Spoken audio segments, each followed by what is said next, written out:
Welcome to my dream media. ప్రభునామమున వందనాలండి. ఈరోజు దేవుని వాక్యము, అటువలే మీరును అడుగుడి మీకు ఇయ్యబడును, వెతుకుడి మీకు దొరుకును, తట్టుడి మీకు తీయబడును. లూకా 11:9. అవునండి, మనము ఎప్పుడైతే అడుగుతామో మరి మీకు ఇయ్యబడుతుంది అని చెప్పేసి దేవుని వాక్కు సెలవిస్తుందండి. అవునండి, మరి ఇక్కడ చూసుకున్నట్లయితే మరి సొలొమోను మహారాజు మరి ఆయన దేవుడు ప్రత్యక్షమైనప్పుడు మరి ఆయన అడుగుతున్నారండి, మరి ఇజ్రాయేల్ ప్రజల్ని మరి పరిపాలించడానికి కావలసిన జ్ఞానమును మరి ఆయన అడిగినట్లుగా మరి ఇక్కడ చూస్తున్నామండి. అవునండి, మరి ఆ కోరిక మరి ఏదైతే ఆయన అడిగారో అది దేవునికి చాలా ఇష్టంగా అనిపించిందండి. అంటే ఆయన ఐశ్వర్యం కొరకు మరి దేని కొరకు ఆయన అడగలేదు, కానీ ఆ ప్రజలను పరిపాలించడానికి కావాల్సిన జ్ఞానం అడిగినప్పుడు మరి అది దేవునికి ఎంతో ఇష్టపూర్వకంగా ఉందండి. అవునండి, మరి దేవుడు మరి సొలొమోను మహారాజు గారికి మరి జ్ఞానముతో పాటు మరి తెలివి, మరి వర్ణింపశక్యము కాని వివేచన, అంతేకాకుండా మరి వాటితో పాటు మరి ఆయన అడగకపోయినప్పటికీ కూడా మరి ఐశ్వర్యము కూడా మరి దయచేసినట్లుగా మరి మనం ఇక్కడ చూస్తున్నామండి. అవునండి, మరి అటువలే మీరును అడుగుడి మీకు ఇయ్యబడును.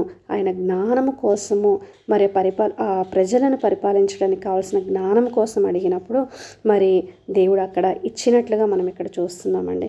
అవునండి, మీరును అడుగుడి మీకు ఇయ్యబడును. అవునండి, ఈరోజు మీ అవసరత ఏంటి, మీ అక్కర ఏంటి, మీకు ఏం కావాలి మరి మీరు అడిగినప్పుడు దేవుడు ఖచ్చితంగా ఆయన మనకు ఇస్తారండి. అది ఆయన చిత్తమైతే, అది ఆయనకి ఇష్టమైతే, అది మనకి మేలుకరమైంది అయితే ఖచ్చితంగా అది మనకి ఇయ్యబడుతుందండి. అటువలే మీరును అడుగుడి మీకు ఇయ్యబడును, వెతుకుడి మీకు దొరుకును, తట్టుడి మీకు తీయబడును.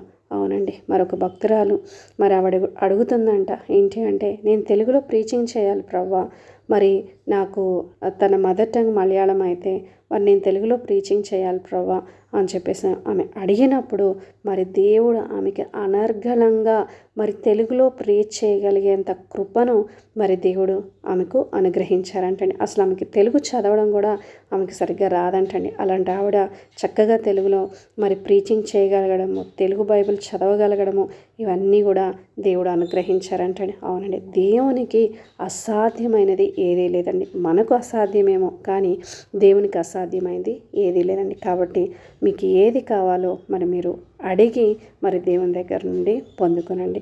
ఓకేనండి, ఈ చిన్న వాక్యాన్ని బట్టి చిన్న ప్రార్థన చేసుకుందామండి. పరిశుద్ధుడా, ప్రేమ కలిగిన తండ్రి, ఈ వాక్యం ఎవరైతే వింటున్నారో తండ్రి, వారికి మీ ఆత్మ తోడుగా దయచేయండి నాయన. ఈరోజు వారు చేయ పనులన్నీ కూడా సఫలం చేయమని చిన్న ప్రార్థన చేసే అతి పరిశుద్ధమైన నామంలో అడుగుచున్నాను తండ్రి. ఆమేన్.